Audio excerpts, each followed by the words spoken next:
Muy buenas tardes para todos. Seminario de Armadura de Oración. Estamos en la charla que corresponde al día 13 del capítulo que hemos titulado El corazón del Padre. El corazón del Padre. Recordemos entonces así brevemente. Empezamos hablando del Espíritu Santo y conociendo lo importante que es la tercera persona en nuestra vida de oración, en nuestra vida, en nuestro crecimiento en el Señor. En segundo lugar, entonces, empezamos a hablar de nuestro Padre Dios como nuestro Padre. Este capítulo está encaminado a desmontar una idea equivocada que nosotros tenemos de Dios y poner una idea nueva, para que ustedes, conociendo a Dios realmente como Él es, sientan deseos de caminar tras de Él. Yo no sentía deseos de caminar con el Señor, de seguirlo, porque sencillamente tenía una idea equivocada de Él. Esa idea equivocada hace precisamente que yo no quiera caminar con Él. Cuando entendí esto que les voy a enseñar, porque lo que les enseño es cómo Dios se fue revelando a mi vida y yo lo fui poniendo por escrito en seminarios y en libros, lo que usted lee, que yo escribo es mi experiencia de fe. Cuando yo conocí lo que les estoy enseñando, entonces tomé la decisión de seguir al Señor, de caminar con Él, y creo que de estos 20 años que llevo caminando con el Señor, solamente una cosa me pesa, y es no haberlo conocido antes. Me encantaría estar diciendo, llevo 30 años siguiendo al Señor. Entonces con el Señor solamente ha sido cosas extraordinarias. Usted quiero que conozca y que viva esto, que es la vida en abundancia que Cristo vino a traernos y que está disponible para mí y está disponible para usted. ¿Cuántos dicen amén a eso? Muy bien. Entonces vamos a continuar hoy. Habíamos visto entonces la semana anterior 5 atributos de Dios. Esta semana entonces vamos a ver los otros 7 atributos. Vamos a profundizar al menos en 5 y 2 que ya están más o menos implícitos en lo que prediqué la semana anterior, entonces lo voy a pasar de largo, lo voy a pasar un poco más rápido. Lo primero entonces que vamos a aprender el día de hoy, atributo número 6, es Dios es inmutable. Repita conmigo, Dios es inmutable. ¿Qué quiere decir entonces que Dios es inmutable? Vamos a mirar el texto bíblico para iluminar. Dice, Dios no es como los mortales, no miente ni cambia de opinión. Cuando Él dice una cosa, la realiza.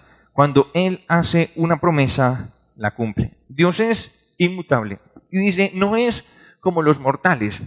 Cuando decimos que es inmutable, quiere decir que Dios no, sí, dígalo sin miedo, que Dios no cambia. Siempre permanece. Allí está inamovible. ¿Qué es el problema grande que nosotros tenemos? La Biblia dice que Dios es espíritu y nosotros, cuando se nos habla de Dios, nosotros tratamos de acercarlo a lo que es la imagen de un hombre y pensamos que el carácter de Dios es el mismo carácter de un ser humano. Por eso el texto bíblico nos dice, Dios no es como los mortales, y usted tiene que entender eso, porque si yo digo, Dios es fiel, una señora por allá en su corazón dice, Dios es fiel. La última vez que me hablaron de fidelidad fue mi marido y me ha puesto los cachos como 30 veces. ¿Ya? Entonces la señora que ha sufrido la infidelidad, no le cabe en su cabeza que Dios sea fiel. ¿Sí entiende lo que sucede? Y cuando decimos Dios es Padre, recuerdo una historia de un predicador que fue a predicar a un colegio y entonces le dijo a unos niños, empezó a hablarles de Dios y dijo, Dios es como su Padre. Y un niño le preguntó al predicador, entonces Dios es como mi Padre. Y el predicador le dijo, sí, niño, Dios es como tu Padre. Y el niño le respondió, tan borracho. Y qué interesante que usted entienda lo que dice la palabra de Dios. Dios no es ¿como quién? Como los mortales. Ahí estamos. Sigan la lectura en los libros. Dios no es como los mortales. No miente ni cambia de opinión. Cuando Él dice una cosa, la realiza. O sea, realmente si Dios dice algo, ahí está. Si Dios es una promesa, ahí está. Y permanece con nosotros. Porque es importante entender esto de que Dios es inmutable, porque los seres humanos cambiamos todos los días. Nosotros estamos sujetos a los cambios hormonales, ¿cierto? Nosotros estamos sujetos, muchas veces usted piensa ahí, tiene su pareja, y como hablamos la semana anterior, y te amaré toda la vida, y todas las noches, y yo no sé, los días, como dice la canción, no lo recuerdo, no la he escuchado, yo creo que se nota. Y ahí está, pero las personas cambian, y entonces resulta que la señora ya cumplió 50 años, y entonces usted sabe que la gravedad hace estragos, uno cambia mucho, ¿cierto? La tierra empieza a reclamar lo que es suyo, Y uno dice, y de pronto ese hombre que dijo te amaré toda la vida, todas las noches y los días, de pronto resulta que cambió y sencillamente se fue. Quiere el Señor que tú conozcas este día que Él nunca cambia, que Él es inmutable, que Él permanece contigo, que Él permanece a tu lado, que podrán los cielos y la tierra pasar, pero la palabra del Señor permanece estable. Ahí está siempre Él conmigo. Nunca me dejará y nunca me abandonará, porque Dios no cambia de opinión. Cuando Él hizo una decisión por ti, Él va a permanecer en esa decisión y no va a estar cambiando de opinión. No es como los mortales, vuelvo y leo el texto bíblico. Cuando Él dice una cosa, la realiza. Cuando Él hace una promesa, la cumple. ¿Están alegres que Dios sea inmutable? Que no sea como usted y como yo. No, Él no es como los mortales. Usted no quiera. Tenga mucho cuidado, porque muchas personas, en otra cosa que voy a explicar ahora más adelante de la paternidad de Dios, andan creyendo que Dios es como su padre, que muchos padres que los abandonó, o el padre que pensó que sencillamente lo dio en adopción. Ah, no, así es Dios. No, Dios es inmutable y ahí permanece. Atributo número 7 de Dios. Y este atributo me encanta, me encanta. La Biblia cuenta y nos declara que Dios es misericordioso. Atributo número 7, Dios es misericordioso. Escuchen lo que dice la palabra del Señor. Dice Salmo 32:5, pero te confesé sin reservas mi pecado y mi maldad. Decidí confesarte mis pecados y tú, Señor, los perdonaste. Decidí confesarte mis pecados y tú, Señor, los perdonaste. La primera manifestación de la misericordia de Dios es en cuanto al pecado. Dios es misericordioso en cuanto al pecado que el hombre comete. Nosotros, les voy a contar una historia, la historia de Adán y Eva. Adán y Eva conocieron a Dios, ¿cierto? Un día Dios los formó, sopló en ellos y creó el hombre. Así nos lo cuenta la Biblia, yo me voy a pegar a lo que dice la Biblia. Entonces sopló sobre ellos, ellos vienen y cometen un pecado. Ese fue el primer pecado. Por tanto, Adán y Eva nunca antes habían conocido lo que era el perdón y la misericordia de Dios. ¿Cierto que sí? Porque antes no habían pecado, o sea, no conocían la misericordia de Dios. Por supuesto que el amor sí, pero ellos no sabían cómo era Dios en su corazón de misericordioso. Escuchen muy bien, ellos vienen, pecan, se van y se esconden del Señor. El Señor viene, empieza a caminar por el jardín y ellos se esconden. ¿Por qué ellos se escondieron de Dios? ¿Qué creen ustedes? Se escondieron porque tenían miedo. ¿Por qué tenían miedo a qué cosa? Al castigo. Porque tenían miedo al regaño. Por lo mismo que se esconde un niño cuando hace algo mal hecho, sale corriendo y se mete bajo la... Y usted va y lo encuentra ya escondido. Porque tiene miedo. Adán y Eva tenían miedo porque no sabían realmente cómo era su Padre Dios. Qué importante es esto. Porque es la misma situación en la que vivimos usted y yo. Muchos de nosotros no nos habíamos querido acercar a Dios. ¿Y por qué razón no nos queremos acercar a Dios? Porque sencillamente usted dice, ay, es que yo vivo en unión libre, entonces yo no voy a la iglesia. Me queda más fácil esconderme de Dios. ¿Por qué el hombre huye de la presencia de Dios? Porque dice, no, es que yo tengo una relación muy dañina, muy mala, y yo sé que eso no está bien. Porque la conciencia suya le dice que eso no está bien. Usted sabe que está bien y que está mal, porque resulta que Dios sembró en usted su palabra, su conciencia, el corazón suyo le dice qué es bueno y qué es malo. Cuando la persona sabe que algo es malo, entonces lo que hace es esconderse de Dios. De allí entonces viene uno que no se quiere alejar, que no se quiere acercar a Él. Camine, vamos al grupo y dice, no, a mí no me gustan esas pendejadas. ¿Sabe qué está escondiendo? Está escondiendo su desnudez. Listo, eso es lo que está haciendo. Ve, ¿por qué no nos acercamos a Dios? No, a mí no me interesa, no me gustan esas pendejadas. Y encuentra uno. ¿Por qué se esconde? Porque sabe que hay situaciones irregulares en su vida. Por eso huimos a Dios. Y es tan cierto esto que les estoy diciendo. No solamente usan el esconderse de Él, número uno, sino que se ocultan no solamente detrás del arbusto, sino se ocultan en los defectos y en las debilidades de la misma iglesia. ¿Listo? Entonces me queda más fácil apartarme y decir, ¿usted por qué no se acerca a Dios? Yo no creo en esos curas que son ladrones, sinvergüenzas y no sé qué. Y echa una cantidad de cosas. ¿Realmente qué es lo que está haciendo? Esa persona sabe que Dios no fue el que pecó fue el cura. No se acerca a Dios y más bien habla mal del cura porque lo que está haciendo es, por medio de las debilidades de otro, está justificando sus pecados. ¿Sí lo entiende? Entonces es más fácil decir, esos curas son malos. ¿Qué estoy haciendo? Estoy diciendo, es que yo soy malo, pero ellos también. Entonces así, mírelo, tipo Chavo del 8. Listo. Eso es, no, era Kiko el que decía ahí. Bueno, cualquiera. En todo caso era de esa serie. Eso es lo que pasa. ¿Por qué el hombre hace eso? El hombre hace eso porque no entiende que Dios quiere que nosotros nos acerquemos a Él con nuestro pecado para Él poder tener misericordia de nosotros. Pero dice, te confesé sin reservas. Mire lo diferente que es esto. Adán se encontró con Dios y dijo, no, yo no pequé, fue esa mujer.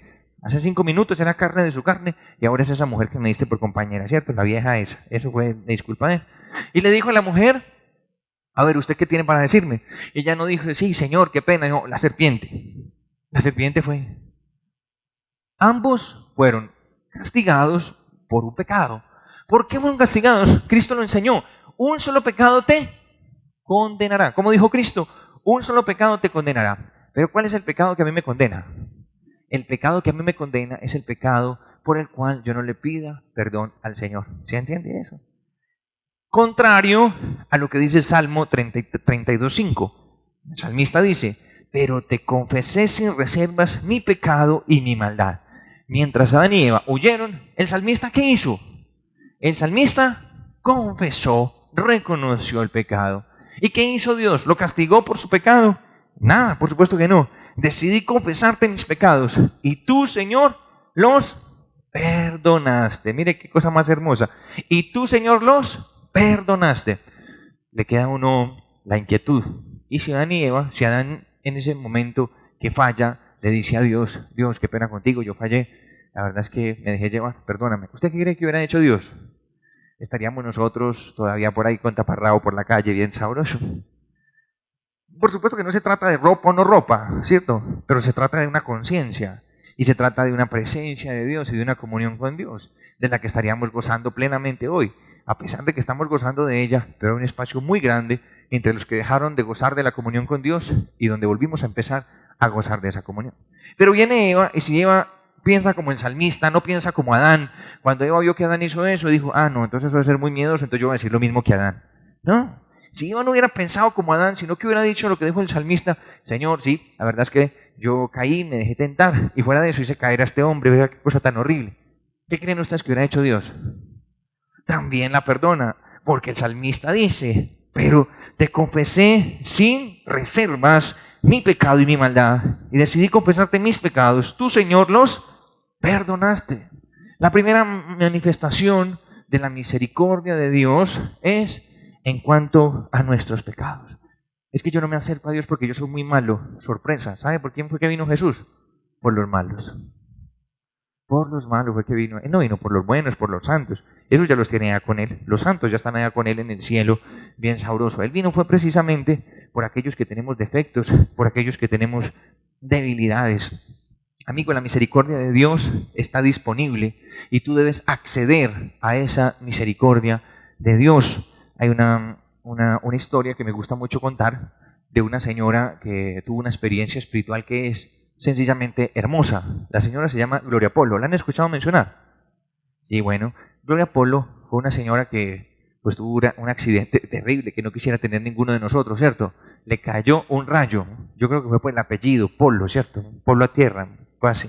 A la señora le cayó un rayo. Es un chistecito, qué pecado, uy, sí. Le cayó un rayo a esa señora. Yo la invité aquí a Manizales, ella ha venido 2 veces a Manizales. Yo la he traído porque me gusta mucho su testimonio. Es bastante interesante. De todo el testimonio de ella voy a rescatar este pedacito. Ella ve en un momento que se condena. Ella, bueno, no les diré que cayó el rayo. Ella salió de su cuerpo y estuvo muerta unos momentos. En esos momentos vivió una experiencia espiritual bastante grande, impresionante. Dentro de la experiencia hubo un momento en el que ella cuenta que quedó cabeza abajo suspendida en lo que ella describe como una boca, lo que ella sabía en su conciencia que era la puerta del infierno. O sea, ese lugar donde si usted atraviesa ya no hay, como dice el dicho, Santa Lucía que valga. O sea, ya atravesado ese lugar nunca jamás iba a salir. Ella queda suspendida ahí y ve a Jesús y Jesús le dice una frase que para mí es, yo por eso la volví a traer, porque me volviera a decir esa misma frase, solamente eso vale oro. le dice el Señor a Apolo, le dice, siéntete necesitada de mi misericordia. Mire qué cosa más maravillosa. Siéntete necesitado, necesitada de mi misericordia. Y esta mujer allí, bueno, acontecieron varias cosas en ese momento, pero ya hubo un momento de lucidez en el que dice, Señor, ten misericordia de mí. Y de ese lugar Dios la devuelve y ella vuelve a su cuerpo y vuelve y empieza a contar esa experiencia que es bastante amplia. Por ahí está en la página de nosotros, hay algunos CDs también atrás con esa experiencia. No sé si estén, pero por lo menos por alguna parte he grabado eso aquí en la comunidad. Entonces, piense cómo es la misericordia de Dios. Lo único que lo puede condenar a usted es el pecado por el que usted no pida perdón. Pero si usted pide perdón, Dios es un Dios tan misericordioso. El Señor, perdóname, ten misericordia de mí. Y Dios se revela al ser humano, la revelación, última revelación de Jesús de este siglo. Tenemos antes el Sagrado Corazón de Jesús, después entonces viene el Jesús de la misericordia. Misericordia. Y se le revela a esta monjita, ¿cómo es que se llama la monjita? Por aquí la tengo, Sor Faustina. Sor Faustina es cierto. Se le revela a esta monjita sacando rayos de su corazón, los rayos de la misericordia de Dios. Y él dice, pide misericordia. Entonces, usted no se tiene que poner a pensar, ay, es que yo soy pecador. No, mijo, entre más grande el pecado, dice el Señor, que donde abunda el pecado, y es texto bíblico esto que les estoy diciendo, sobreabunda la gracia, sobreabunda la misericordia. Usted es pecador, es curioso. Dios es más misericordioso, o sea, más fuerte Dios en la misericordia que usted en el pecado. La misericordia de Dios cubre la multitud de nuestros pecados. ¿Qué les parece eso? ¿Les gusta o no? ¿Cuántos de ustedes se sienten ahora necesitados de la misericordia de Dios? Díganle al Señor, Señor, yo estoy necesitado, me siento necesitado. Dígalo, dígalo. Señor, ten misericordia de mí. Ningún pecado, mi amigo, por el cual tú pidas perdón, por el cual tú pidas misericordia, te va a condenar. Dios es un Dios misericordioso, grandemente misericordioso. Dice el Señor, aunque hace su Lamentaciones 3:32, aunque hace sufrir, también se compadece, porque su amor es inmenso. Y dice el Señor, realmente no le agrada afligir ni causar dolor a los hombres, dice la Biblia. Realmente a Dios no le agrada afligir ni causar dolor a los hombres. Con este texto entendemos la segunda manifestación de la misericordia de Dios. Entonces la primera es en cuanto al pecado, y la segunda manifestación de Dios, la segunda manifestación de la misericordia de Dios es en cuanto al sufrimiento de los seres humanos. ¿Tiene usted alguna situación de dolor hoy en la vida suya? Pues bueno, amigo, quiero decirle que esa situación de dolor encuentra respuesta en Dios, encuentra respuesta en nuestro Señor. Dios no es ajeno a los sufrimientos. Muchas personas piensan que Dios es un Dios que sencillamente está tan ocupado por allá en la catedral, y por supuesto que allá está también en la Eucaristía, pero muchos piensan, no, es que Dios está por allá, Dios que se va a fijar en mi dolor. Por supuesto, hay una parte del libro de Deuteronomio, creo que es, donde está hablando Dios con Moisés, y le dice una cosa maravillosa a Moisés. Moisés va y el Señor le dice, Moisés, venga, y empieza Dios a decirle a Moisés lo que quiere que haga. Y le dice a Moisés, mira Moisés, yo he visto lo mucho que sufre mi pueblo, porque Dios ve el sufrimiento de sus hijos, Dios ve el sufrimiento humano, Dios lo mira, Dios mira ese sufrimiento, Dios lo ve. Y le dice a Moisés, Moisés, yo he visto lo mucho que sufre. Y dice también, yo he escuchado, los he visto, lo he escuchado. Y yo quiero que vayas a liberarlo. Cuando los hijos de Dios están pasando por tristezas, por calamidades, por privaciones económicas, por situaciones tristes, lo que tienen que hacer los hijos de Dios es volver a la misericordia de Dios. Una mujer lo tiene muy claro en la Biblia, una mujer que se encontró con Jesús y tenía una situación tan triste. La mujer lo que tenía era una hija que estaba endemoniada. La hija endemoniada, el demonio la estaba matando, seguramente era un demonio de enfermedad, porque ya estaba en los solo huesos. En una revelación privada de una mística que se llama Valtorta, creo que es Valtorta, sí. Ella tiene visiones de fragmentos del Evangelio, de las cosas que sucedieron. En el Evangelio están muy resumidas, no están detalladas. Esta mujer tiene visiones de fragmentos del Evangelio detalladas. Y ella detalla esta anécdota, ustedes la recuerdan, cuando una mujer iba persiguiendo a Jesús y le decía: Jesús, hijo de David, ten compasión de mí. Mi hija tiene un demonio, ¿lo recuerdan? Y la mujer grita: Jesús, hijo de David. Jesús no le dice nada, los apóstoles le dicen que se vaya, los apóstoles le dicen a Jesús: díganle que se vaya, que nos tiene mareados con esa gritadera. Finalmente Jesús le dice: qué grande es tu fe. Y bueno, termina sanando la hija. ¿Sí la recuerdan o no? Pues bueno, hay más profundidad. Esta revelación privada, que no tiene que ser creída, pero que me parece muy bonita, esta mujer describe una cosa tremenda. Describe que la mujer que iba persiguiendo a Jesús lo persiguió durante varios días y llevaba una sábana, imagina una sábana con algo metido dentro de la sábana, y como que las 4 puntas de la sábana estaban juntas, algo así como una especie de talego, pues cierto, llevaba al hombro, iba persiguiendo a Jesús. Y cuando Jesús finalmente, después de varios días de la mujer estar gritando tras de él, la mujer logra que Jesús la escuche, ella pone y le dice: Señor, ten compasión de mí, mi hija tiene un demonio. Lo que hace la mujer es poner la sábana en el piso, y resulta ser que lo que llevaba dentro de la sábana era su hija, en los solo huesos. Es una descripción terrible, o sea, durísima, que da a Valtorta de ese texto del Evangelio. Jesús ve e inmediatamente procede a curar, a liberar esta mujer, que termina dándole gloria al Señor porque la liberó y liberó a su hija de ese proceso de opresión espiritual. Hay tantas cosas en nuestra vida, pero ¿cuál es la reacción nuestra frente al dolor, frente al sufrimiento? Hay muchas personas, ahora estoy compartiendo el viernes en el SECAN una serie sobre la depresión, y muchas personas frente a las situaciones difíciles se deprimen, y se deprimen porque encuentran la impotencia frente a situaciones, a injusticias, a enfermedades, a tantas cosas que uno dice: ¿y cómo salgo de esto? Entonces me deprimo, me angustio, me echo a morir. Sin embargo, el Señor nos invita a que apelemos a su misericordia. Señor, ten misericordia de mí. Aprenda a decir eso. ¿Sabe? ¿Usted cree que el Señor es ajeno a un desempleo? ¿Usted cree que Jesús es ajeno? Si usted es un padre, si usted es cabeza de hogar, si usted es una mujer abandonada, ¿usted cree que Dios va a pasar por alto eso? ¿Usted cree que Dios va a pasar por alto su necesidad y su sufrimiento?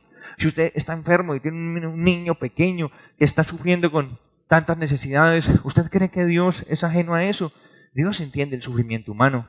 ¿Usted cree que Jesús vino porque vio la opresión en la que vivíamos nosotros? Como le dijo Dios a Moisés, Moisés que es imagen del Cristo, imagen de Jesús que había de venir. Y Dios le dijo a Moisés: vaya y libere a mi pueblo porque está oprimido por el faraón. Hoy el pueblo de Dios, ustedes y yo, sufrimos también opresiones. Ahora no es por el faraón, sino por el demonio, porque él vino a robar, matar y destruir. Y si lo tiene viviendo usted en ruina, si lo tiene viviendo usted en pobreza, si lo tiene viviendo en miseria, ¿usted cree que Dios no va a ver eso? Por supuesto que sí. Amigo, no sea tan inocente de pensar que Dios está limitado a un espacio físico, que solamente está en el templo, o que si como está escuchando las oraciones del Papa no puede escuchar las suyas. Por supuesto que no. Empiece a clamar: Señor, ten misericordia de mí. Y en la medida que usted le dice al Señor: Señor, ten misericordia, dile: Dios mío, ten misericordia, yo necesito que actúes en ese empleo, yo necesito, Señor, que tú actúes en este hijo. Y sé insistente, insistente. No te pongas a pelear ni a discutir con el Señor, porque muchas personas eso es lo que hacen, empiezan a discutir: Señor, ¿y dónde estás? Unos se deprimen, otros discuten, pero el que es más sabio simplemente sabe que Dios puede arreglar eso. ¿Puede o no puede arreglar Dios eso? ¿Puede o no puede Dios arreglar su situación? Recurra a la misericordia de Él. Entonces dígale: Señor, ten misericordia de mí. Dígalo, que salga por sus labios: Señor, ten misericordia de mí. Dios es un Dios misericordioso y le encanta la misericordia. No le encanta afligir, sino que le encanta la misericordia. Dice: aunque hace sufrir, también se compadece. Mire qué lindo. ¿Y por qué se compadece? Porque su amor es inmenso. Mire qué cosa más. ¿A usted no le parece bonito esto que dice la palabra? Aunque hace sufrir, también se compadece. ¿Y por qué se compadece? Porque su amor es inmenso. Así como el Padre se compadece de su Hijo, porque su amor es inmenso, nuestro Padre Dios se compadece de nosotros, porque el amor que nos tiene es inmenso. Dice el Señor, dice la Biblia: realmente no le agrada afligir ni causar dolor al hombre. A Dios lo que le agrada es bendecir la vida del ser humano. Amén. A Dios lo que le agrada es que el hombre viva en ese plan maravilloso de Él, que viva en una sanidad, en una bendición en su familia, que el hombre pueda disfrutar sus días sobre la tierra, porque recuerden que el propósito de Dios al crear este mundo fue entregarle un paraíso al hombre, y Dios quiere que vivamos parte de eso aquí. Por supuesto, ese paraíso lo vamos a vivir plenamente en la presencia de Él, pero no quiere decir que aquí tengamos que vivir el infierno para poder vivir en la gloria del Señor. Vamos a vivir aquí porque eso es lo que quiere el Señor. Número 8. ¿Quedó claro esto o no? ¿Sí o no que es hermoso la misericordia de Dios? Número 8. Dios es omnipotente. Escuche, nuevamente, Dios es omnipotente. Mire lo que dice la palabra, iluminemos con el texto bíblico. ¿Hay acaso algo tan difícil que el Señor no puede hacerlo? El año próximo volveré a visitarte y para entonces Sara tendrá un hijo. Dice, y es bueno ubicarnos en el contexto histórico, este es uno de mis textos favoritos, es de mis favoritos, van a saber por qué, es interesante esto que sucede. Recuerden entonces, esta historia es de Abraham y Sara, ¿sí lo recuerdan o no? Abraham, el padre de la fe, y Sara, su esposa. Dios le hace una promesa a Abraham y le dice, Abraham, tú vas a ser padre de una muchedumbre. El asunto es que eso se lo dijo seguramente cuando Sara todavía podía tener hijos y Abraham empieza a esperar la promesa de Dios, el cumplimiento de la promesa. Y resulta que Abraham alcanzó los 100 años y Sara los 90. Por supuesto, ya a los 90 años no había mucha esperanza que Sara pudiera quedar embarazada, ¿cierto?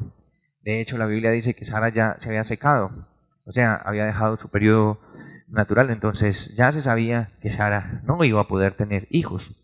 Abraham, entonces, es llamado el padre de la fe porque pudo creer que grandes proezas podía hacer el Señor, porque siguió esperando esas promesas del Señor y las esperó. Sin embargo, aún así, sabiendo que Dios era poderoso, que se le había aparecido y todo, Abraham tuvo momentos difíciles, tuvo momentos de duda. Él ya veía la promesa que se demoraba y se demoraba, y entonces, pues Sara, que era una mujer muy comprensiva, le dijo a Abraham, vea, nada que nos da descendencia a Dios. Entonces Sara, que era una mujer tan comprensiva, lástima que las de hoy no sean así, Sara tan comprensiva le dijo a Abraham, Abraham, coja a Agar, que era una señora que trabajaba ahí con ellos, la empleada de Sara, y le dijo, tenga un hijo con ella, comprensiva Sara, tenga un hijo con ella y me lo trae y yo se lo crío como mío. ¿Qué tal esa? ¿Ah? Esas mujeres han cambiado mucho, Dios mío, bendito. Han cambiado mucho las mujeres, como son de duras hoy día. Dice la señora, ay, ¿qué tal? Bueno, ellos trataron de hacer ese plan de Dios. Ellos trataron de hacer la obra del Señor. A veces el hombre piensa que la obra de Dios, de pronto, más bien piensan que Dios está limitado como nosotros, como los seres humanos. Siempre pensamos en el ser humano. Cuando pensamos en una provisión de Dios, entonces yo le digo, crea que Dios le puede dar una casa, y usted piensa en lo que tiene en sus bolsillos. Como usted no tiene nada o tiene poco, dice, no, ¿qué casa me dé? Que siquiera me dé un apartamentico si es chiquito. Porque usted está pensando no en el poder de Dios, sino en la capacidad adquisitiva suya. Pero Dios dice en la Biblia que es omnipotente y Él, la omnipotencia de Dios, la usa para bendecir la vida del ser humano. O sea, el poder de Dios se manifiesta para el ser humano. O sea, Dios no es poderoso para nada más, sino para bendecir el ser humano. Podría hacer cualquier cosa, pero todo su poder y su misericordia lo enfocan a esto, a bendecir el ser humano. Muy bien. Después de esto, entonces, vuelve Dios a visitar a Abraham y le dice, ¿hay acaso algo tan difícil que el Señor no puede hacerlo? El año próximo volveré a visitarte y para entonces Sara tendrá un hijo. Claro, Sara, como buena mujer, bueno, no todas son así, por supuesto que las que vienen a estos seminarios no son así, pero otras mujeres de la calle les gusta mucho parar la oreja por ahí detrás de la puerta, ¿cierto? Sara se metió detrás de la puerta a escuchar ahí qué era lo que estaban diciendo y escuchó semejante profecía, que al año siguiente ella iba a tener un hijo. Y Sara no se aguantó y soltó la carcajada, porque ella dijo, porque no sabe cuántos años tengo yo, porque no sabe que yo ya no, como dicen por ahí, ni el enfermo come, ni hay que darle. Sara entonces se pone a reír y el Señor la regañó. El Señor la regañó, por supuesto, porque ella se estaba riendo.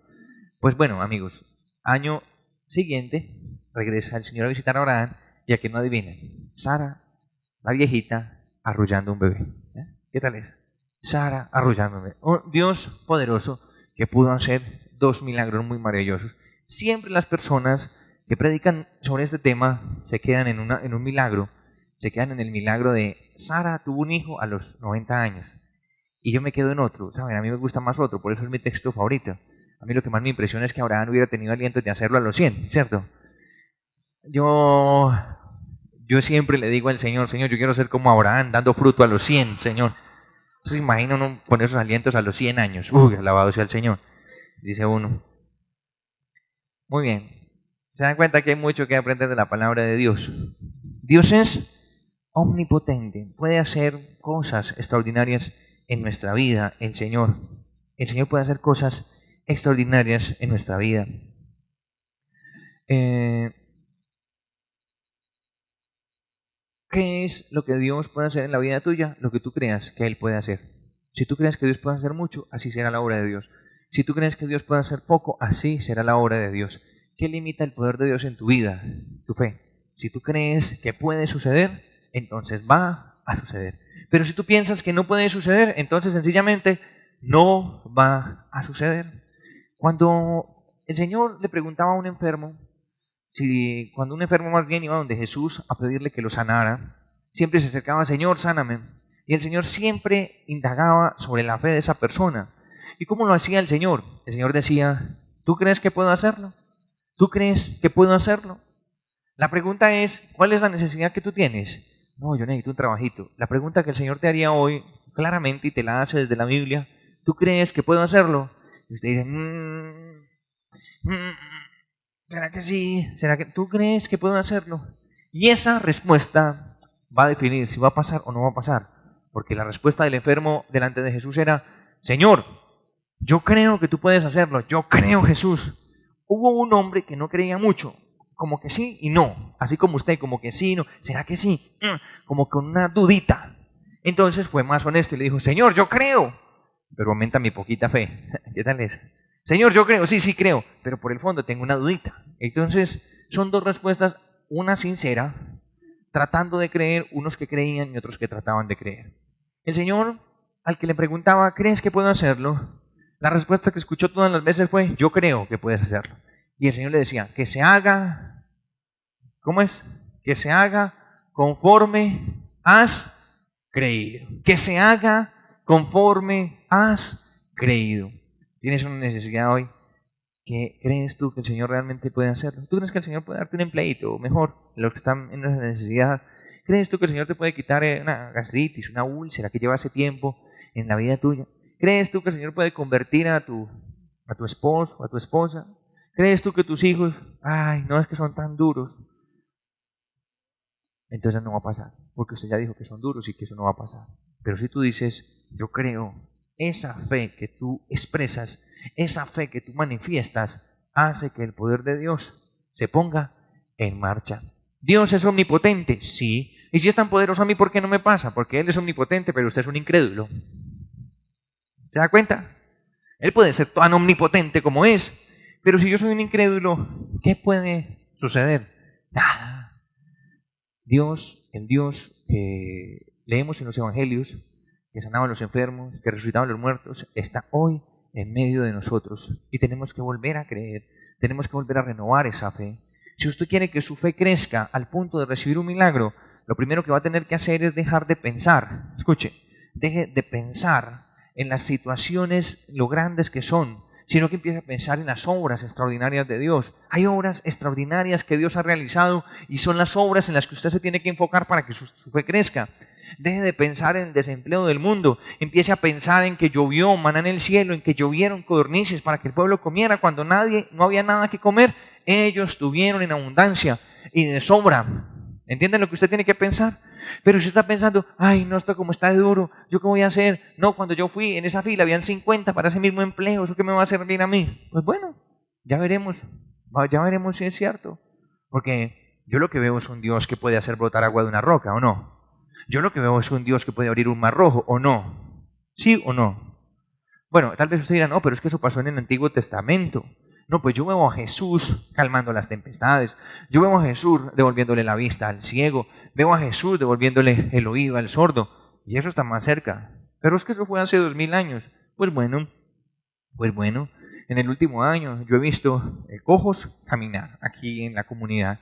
En el último año yo he visto sordos escuchar, por supuesto que sí ha pasado, de terminar una reunión y llegar la señora con los audífonos. Mire, William, me sanó el Señor. Eso lo he visto yo. Yo he visto personas de cáncer ser sanadas aquí. Yo he visto eso. ¿Puede usted creer eso o no puede creerlo? Eso es en lo que usted se tiene que enfocar. ¿Acaso Dios pasó de moda? Lo que pasa es que los que les han enseñado a ustedes y lo que les han predicado tienen menos fe que ustedes. Entonces se han encargado de quitárselas.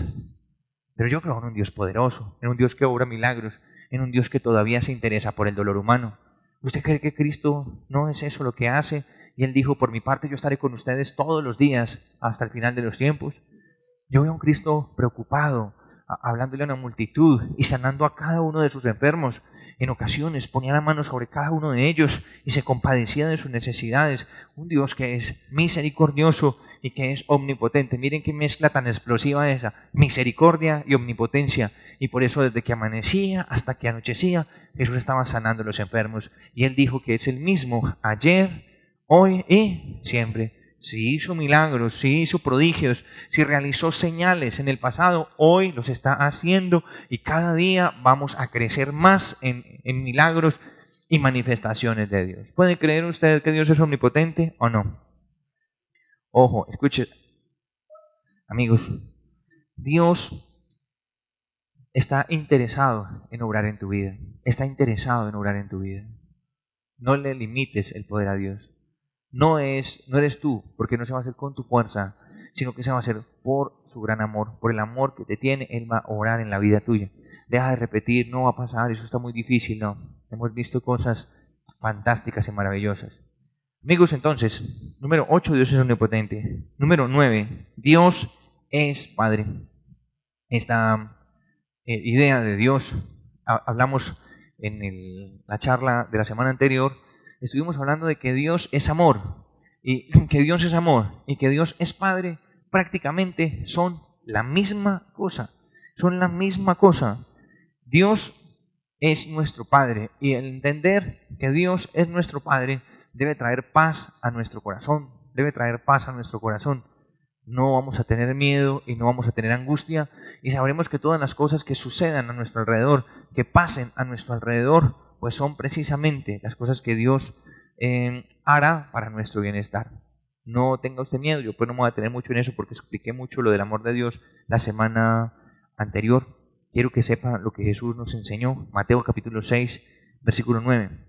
Pero dice Jesús, nos enseñó a orar así. Ustedes deben orar así: Padre nuestro que estás en el cielo. Siempre delante de toda oración, ustedes deben apelar a la paternidad de Dios. Escuchen esto. Siempre, como enseñó a orar Jesús, lo más importante que usted debe tener presente en su oración es que Dios es su, entiéndalo, ¿qué es lo más importante que usted debe tener claro antes de empezar a orar? Que Dios es mi Padre. Por eso Jesús dijo, cuando ustedes oren digan así: Padre nuestro. Esa palabra, esa verdad revelada en nuestro corazón es lo que detona la bendición de Dios sobre nuestra vida. Es muy diferente cuando usted se acerca, oh Dios terrible, Dios de las montañas, Elohim, el Shaddai, y todas esas cosas que los judíos decían y pensaban de Dios, que son ciertas todas, pero que ellos se enfocaron en otros aspectos de Dios, digámoslo así, y no se enfocaron en esto que fue lo que Jesús vino a revelarnos. Es muy diferente decir Dios de las montañas, Elohim, el Shaddai, o sea, Yahweh está lejos. Cuando yo digo Padre es otra cosa, porque yo estoy diciéndole al Señor que Él es mi Padre, y como es mi Padre, dijo Jesús, y si ustedes que son malos saben dar cosas buenas a sus hijos, ¿cuánto más el Padre? Por eso Jesús nos enseñó a orar así, porque cuando apelamos a la paternidad del Padre, cuando le decimos Padre, Él va a bendecir muchísimo más nuestra vida. De hecho, el Espíritu Santo, cuando entra en nuestros corazones, dice la Biblia claramente que cuando el Espíritu de Dios entra en nuestro corazón, inmediatamente nos hace clamar diciendo, Abba, Padre. ¿Sí lo recuerdan? Abba, Padre. ¿Qué quiere decir Abba? Abba es un diminutivo, en el hebreo es un diminutivo de papá, o sea, papito.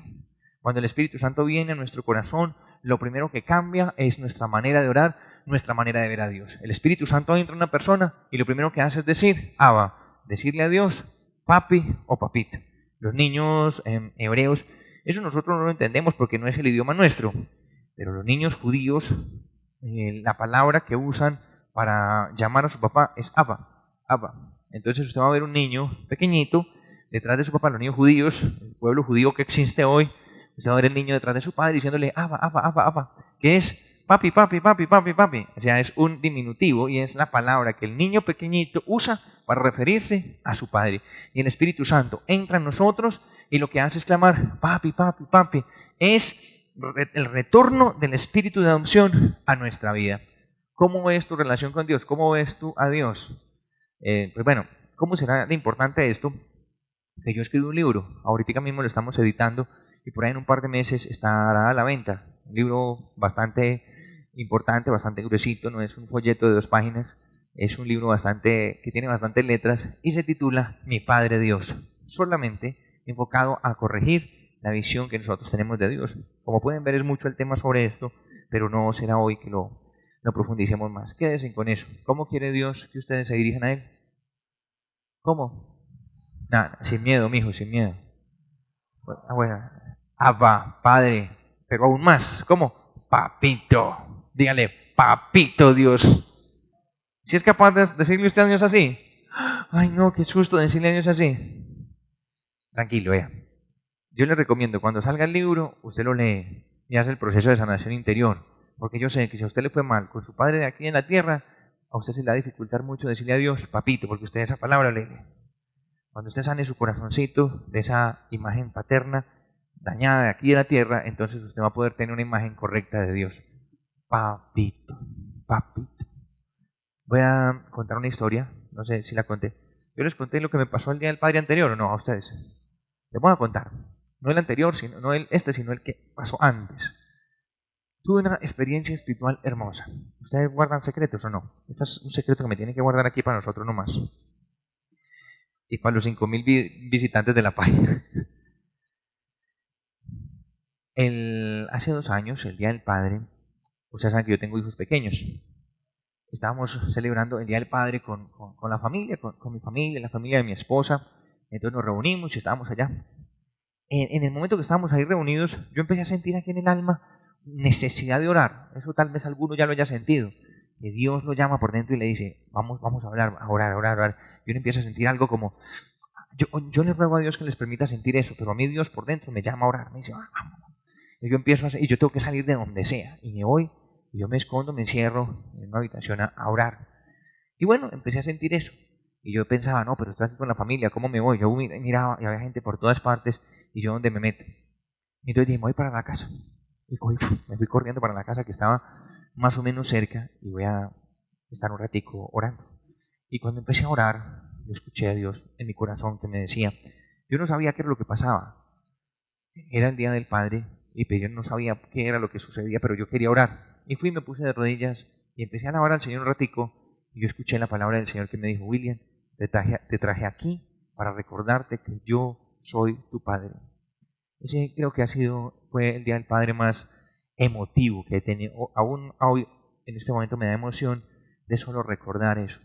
Dios quería recordarme que Él era mi Padre. Y esa verdad me hace tan feliz a mí hoy, tan feliz. Sobre todo porque carecí mucho de la imagen paterna. A pesar de que mi papá estuvo ahí, pues la relación no fue la mejor y cuando empezó a ponerse buena, pues se murió. Entonces no pude disfrutar eso. Pero ahí estaba Dios diciéndome, William, te traje aquí para recordarte que yo soy tu Padre. Eso es algo que les quiero compartir y seguramente sería lo que Dios le diría a cada uno de ustedes si lo buscan en oración.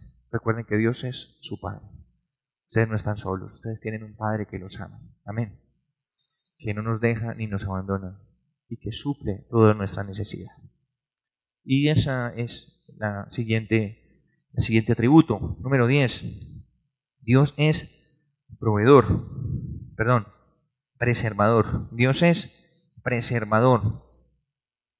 El Señor cuida de los sencillos. Cuando yo estaba sin fuerzas, me salvó. Me empujaron con violencia para que cayera, pero el Señor vino en mi ayuda. Uno de los atributos más fuertes de Dios es este.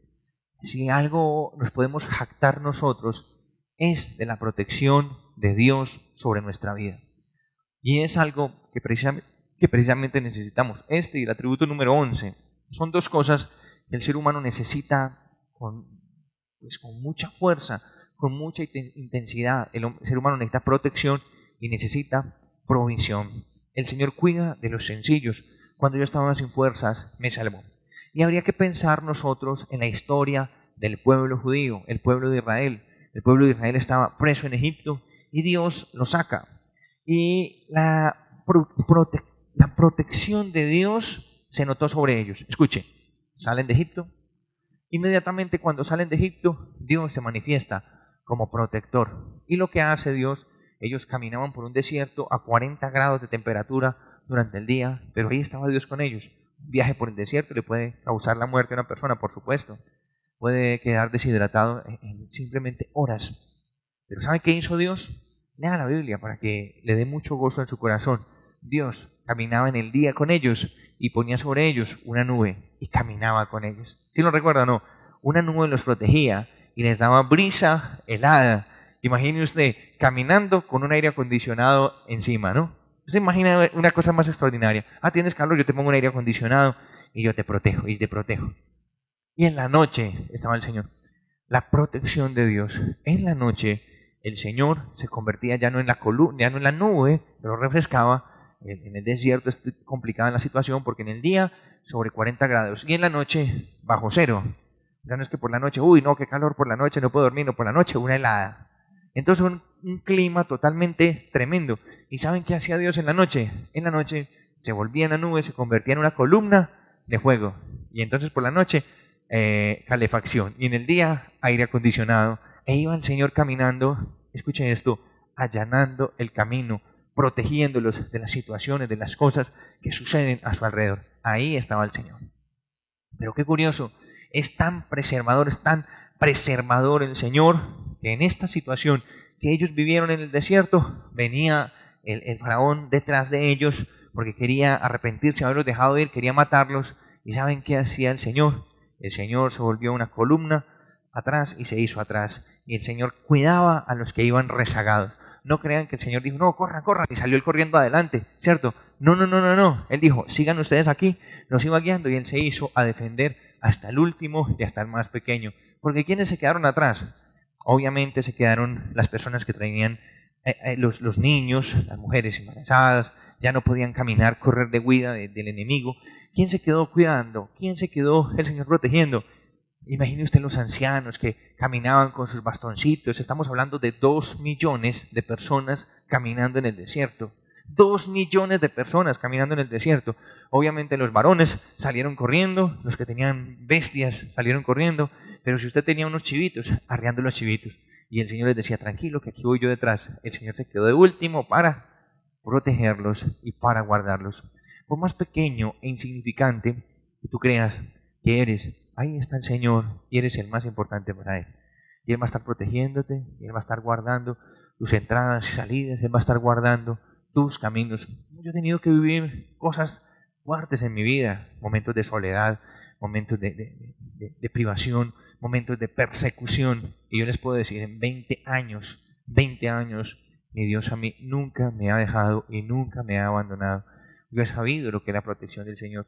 Yo he sabido lo que es que el Señor me libre de enemigos. He sabido lo que es que el Señor me libre de ladrones. He sabido lo que es que el Señor me libre de envidiosos. Yo he sabido lo que es la misericordia, la provisión, la protección de Dios.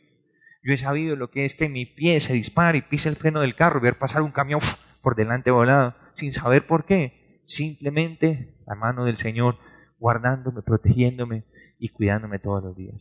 No tengas miedo, tú no estás solo. ¿Cómo hacer para que el Señor nos cuide? ¿Cómo hacer para que el Señor nos cuide? Medita en la palabra de Dios, en todas estas cosas. Varios atributos de Dios que están contenidos dentro de este mismo, que nos amplían esa idea, ese concepto de que Dios es preservador. La Biblia declara que Dios es roca. Escuche, roca, y hace referencia al que sostiene una construcción. Usted sabe que en la Biblia se dice el que edifica la casa sobre la roca. Y cuando dice Dios es roca, es el que pone fundamento a nuestra vida, el que no permite que nuestra vida sea destrozada por las situaciones difíciles que vienen. A eso se refiere cuando dice Dios es nuestra roca, cuando dice Dios es nuestro refugio. O sea, no solamente es el que está bajo nosotros, nuestros pies, que nos sostiene, sino que es el que está encima también de nosotros, protegiéndonos de las situaciones que vienen en la vida. Todos estos atributos están contenidos en la misma palabra de Dios. Otro atributo es que Dios es escudo, porque defiende, es poder que me salva. Dice el Salmo, segunda de Samuel 22:3. Mi Dios, la roca que me protege, mi escudo, el poder que me salva, mi más alto escondite, mi más alto refugio, mi Salvador, me salvaste de la violencia. Y así encontramos muchos textos bíblicos. La Biblia dice que Dios es guerrero, es nuestro guerrero, que Dios es nuestro abogado. Para los que están en pleitos, no, Dios es nuestro abogado, Dios es nuestro defensor, Dios es nuestro libertador. O sea, en otras palabras, Dios es todo para nosotros. ¿Entiende lo que le estoy hablando? Usted, amigo, aprenda a recurrir a la protección de Dios. Usted tiene miedo. Alguien está cometiendo una injusticia sobre la vida suya. Alguien está en eso. Señor, tú eres quien me protege. Amén. Alguien está persiguiéndolo. Usted está en peligro. Usted está amenazado. Empiece a declarar: Señor, tú eres mi protector. Tú eres quien me cuida. Tú eres quien me guarda. Tú, Señor, eres quien me protege. Tú no me dejas. Tú no me abandonas. Declárelo, Señor. Tú eres mi refugio. Tú eres mi roca. Tú eres mi escondite. Tú eres mi abogado. Y cuando usted empieza a declarar eso en la vida suya y deja de decir: ay, ¿qué voy a hacer? No, ¿qué hacen las personas? Eso. Da gusto ver eso, ¿cierto? Da una risa. Ay, ¿cómo hacer? Ya viene. ¿Por qué? ¿Por qué tiene miedo? ¿Por qué tiene miedo? ¿Sabe por qué tiene miedo? Porque usted no conoce a su Padre Dios. Por eso usted tiene miedo. Por eso está muerto de miedo. Si usted supiera quién hay arriba de usted, si usted supiera quién lo rodea, usted no estaría sufriendo de esos miedos tan pendejos que mantiene. Aquí estoy yo y no tengo miedo, ¿saben? No tengo miedo. A mí me da miedo. Porque la Biblia dice que caerán 1000 y 10.000 a mi diestra. A mí, ¿cómo es? Y a mí, ese se lo tienen que saber, pues. ¿Por qué se lo mandan hasta los brujos, pues? ¿Ah? Y a mí no me alcanzará. Y a mí no me alcanzará. Porque el Señor es mi refugio. ¿Cuántos dicen que Dios es su refugio tarde en este lugar? Muy poquitos, no importa. Con esos poquitos trabajamos muy bien. Dios los bendiga a ustedes. ¿Cuántos creen aquí que el Señor es su refugio? Mejoró la cosa. Todavía hay algunos que están solos. Bueno, algún día sentirán la necesidad. Número 11. Dios es proveedor. Repita conmigo. Dios es. ¿Este es el que más les gusta a ustedes, cierto? ¿O no? Ave María tan linda que dice: Ave María, yo necesito. Dios es proveedor. El Señor es mi pastor. Ah, sí, yo sabía que ese sí lo sabía. El Señor cuida de los que viven sin tacha. Aquí está la clave. El primero es: si el Señor es tu pastor. ¿Por qué razón? Dios siempre se hizo conocer en la Biblia como el pastor de Israel. Y por supuesto que nos hace pensar en una situación en el mismo contexto que se escribe en la Biblia, ¿cierto? Las ovejitas, que es lo común en Israel. Pastor con sus ovejitas, y el pastor va con sus ovejitas, y las ovejitas ven al pastor. Lo primero que ven después de su mamá cuando nacen es la cara del pastor, del que las cuida. Esta actividad de cuidar ovejas en Israel, nosotros tenemos aquí una idea de ganadería, y no es esa idea como funciona allá. Lo común que hay es lo que es el beduino, que es una persona que tiene toda su riqueza, que es nómada, viaja por el desierto. Eso es lo que estaba haciendo Moisés. Viaja por el desierto y tiene unas ovejitas. Las personas que han estudiado estos temas y todo esto cuentan que es una tradición milenaria. Así ha sido siempre. Y tiene no muchas ovejitas, sino como 10 ovejitas nomás, un grupito de ovejitas. Y el tipo anda con su morral aquí al hombro, con su colchón, y camina con las ovejitas. Y él se va. Y las ovejitas son como perritos. Hacer de cuenta lo que es un perro. Esta persona las conoce a cada una por su nombre. Y lo primero que ven las ovejitas es el rostro. Las ovejas no ven mucho, deben saber que no ven mucho. Pero lo que sí tienen es un buen oído. Y las ovejitas reconocen el silbido del pastor. Entonces cuando el pastor se va a caminar con sus 10 ovejitas, son nómadas que viajan por el desierto, llega y les echa el silbidito. Y las ovejitas se paran y salen corriendo detrás de él. Por eso Jesús hace referencia a esa práctica. Por eso dice: mis ovejas reconocen mi voz. Si fueran 200 ovejas y de todas partes no reconocerían la voz de ese pastor, pero ellas lo reconocen y también dice Jesús, la llama a cada una por su nombre. Dios es proveedor. Escucha muy bien. Si tú sabes reconocer la palabra de Jesús, ¿está entendiendo? Si usted es una verdadera ovejita de Jesús, por eso dice, el Señor es mí, nada me falta. Y usted dice, ay, entonces, ¿por qué me falta? ¿Sabe por qué le falta? Porque el Señor no es su pastor. ¿Y cómo sé yo que el Señor es mi pastor? ¿Usted escucha la palabra del Señor y la sigue rápidamente o no? No, yo soy así medio, yo soy tibio. Por eso le falta, porque el Señor no es su pastor. Pero si usted hace del Señor su pastor, el Señor le puedo asegurar que el trabajo que Dios va a hacer en la vida suya es el siguiente. El Señor cuida de los que viven sin tacha y la herencia de ellos dura para siempre. En épocas malas, cuando haya hambre, no pasarán vergüenza, pues tendrán suficiente comida. La alianza del Señor siempre nos llevará al lugar donde hay abundancia, siempre nos llevará al lugar donde hay provisión. Así como el pastor dice, el Señor mi pastor nada me falta, me conduce a aguas tranquilas, a verdes prados. Eso es lo que hace el Señor en la vida tuya. Y te va a dar una idea de negocio y te va a decir, algún día recuerdo que estaba en una situación económica difícil, estaba pasando, y ese tiempo fabricaba unas cosas y las vendía, y estaba tan difícil. Yo recuerdo que un día en la mañana experimenté esa provisión de Dios de una manera extraordinaria. Me levanté y me puse a rezar y le dije al Señor, Señor, yo necesito que traiga una provisión a mi vida porque necesito mercar, necesito pagar el arriendo, necesito las cosas, necesito vender, tengo producto pero necesito vender y no nadie necesita. Entonces me puse a rezar, Señor Jesús, y ahora recuerdo que esa mañana recé el rosario y cuando terminé de orar estaba pidiendo el Espíritu Santo y recordé un cliente que hacía mucho tiempo que no le vendía nada, ni que lo visitaba, porque pues hacía tiempo que no consumía, entonces lo olvidé. Y no hace tiempo que no visito llamémoslo. Y ahí mismo donde estaba orando estaba el teléfono. Llamé, llámalo. Habla con fulanito de tal. ¿Y saben qué respondieron al otro lado de la línea? Lo estábamos necesitando, lo estábamos esperando. Ay, siquiera que llamó, vea que tenemos un pedido, yo no sé qué. Y 3 meses de provisión aseguradas en una sola venta. ¿Pero qué pasó? El Señor es mi pastor y me guió a los pastos y me guió al agua tranquila. ¿Es el Señor su pastor? Cuando usted hace del Señor su pastor, el Señor no lo va a dejar a usted defraudado. Siempre va a tener provisión. Esos son los testimonios que más me encantan. Yo descubrí que en la comunidad María Mediadora, una de las manifestaciones más fuertes de Dios es en el tema de la provisión para la gente. Aquí las personas que vienen sanan y empiezan a prosperar. Y hay testimonios extraordinarios en el seminario que ustedes siguen después de el seminario de restauración económica.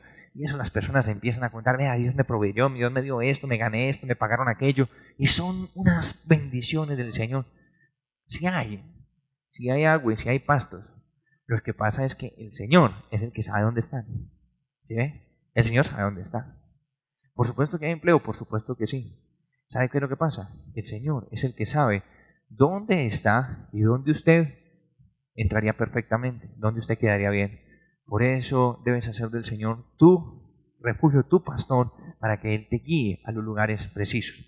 Es que yo he terminado concluyendo lo siguiente, aunque suene raro, terminé concluyendo que seguir a Dios es hasta negocio, porque el Señor lo mantiene a uno. ¿Entiende eso? El Señor mantiene a uno. Para mí yo dije, no, pues Señor, estoy con usted me sana. Estoy con usted me ayuda con mi familia, me mantiene, me da la instrucción para mi familia. Estoy con usted me prospera.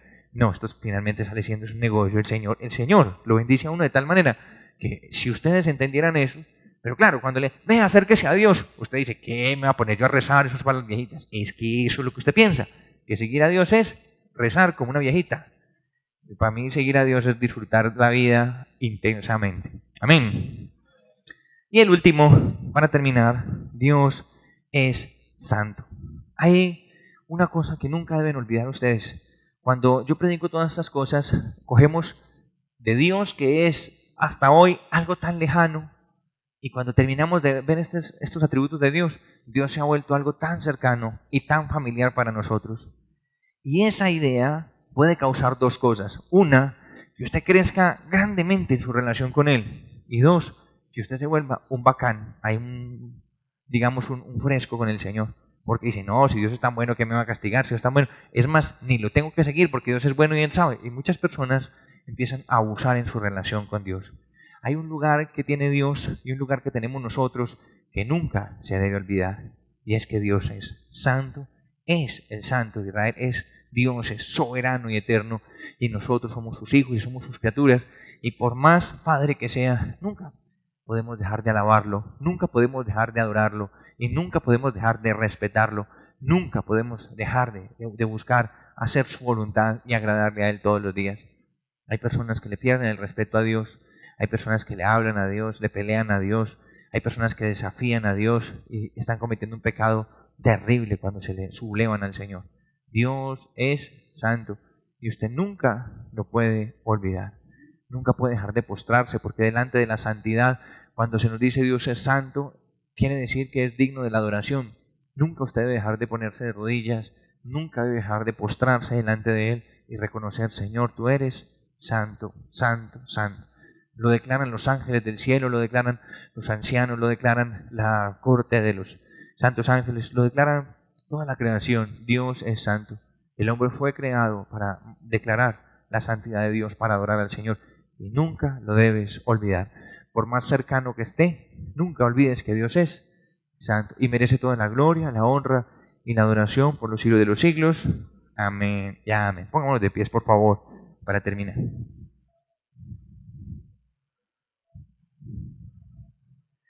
Bendito eres, Señor. Te alabamos. Alaba al Señor conmigo, levanta tu alabanza. Bendito eres, Señor. Recibe gloria, alabanza, adoración, honor, bendición. Santo eres tú, Señor. Dile al Señor, Señor, tú eres santo, tú eres santo. Bendito eres, Rey de reyes y Señor de señores, exaltado, glorificado, bendecido por todos los siglos de los siglos. Se ha levantado, Señor, tu santo nombre. Bendito eres Dios, bendito. Alaba al Señor. Señor, gracias porque eres mi Padre. Gracias, Señor, porque eres omnipotente, porque eres preservador, porque eres proveedor. Reciba en su corazón en este momento Espíritu Santo para que afiance estas verdades bíblicas. Pasa, Señor, pasa en esta hora, sembrando en nuestro corazón una visión de un Dios real, de un Dios cercano, de un Dios misericordioso. Pasa, Señor. Pasa, Señor. Recibe el Espíritu Santo. Vamos a decir, ven Espíritu Santo, fluye en mí. Ven Espíritu de Dios. Toca, Señor. Oro en este momento para que el Señor les dé revelación de lo que es Él. Danos revelación de lo que tú eres para nosotros, lo que tú quieres ser para nosotros. Está el Espíritu Santo aquí, supremamente fuerte está esa presencia de Dios. Ponga sus manos, sienta esa fuerza que va pasando a través de cada uno de ustedes. Ven Espíritu Santo de Dios. Fluye en mí, Espíritu de Dios, fluye en mí. Espíritu de Dios, fluye en mí. Espíritu Fluye de en mí, Dios, Espíritu Santo de Dios. fluye en mí. Fluye en mí, Espíritu Santo de Dios. Fluye. Fluye en mí, fluye en mí. Fluye, Espíritu Santo, en el nombre de Jesús. Espíritu Fluye, de Espíritu Santo Dios, de Dios. fluye en mí. Fluye, Espíritu Santo, en el nombre de Jesús. Espíritu de Dios, fluye en mí. Fluye, Espíritu Santo, llena, Señor. Llena, Señor. Espíritu de Dios, fluye en mí. Fluye, Espíritu Santo. Espíritu de Dios, haz tu obra Fluye, Espíritu Santo. en mi vida. Llena, Señor. Haz tu obra. Espíritu de Dios, haz tu obra en mi vida. Haz tu obra. Haz tu obra, Señor. Haz tu obra.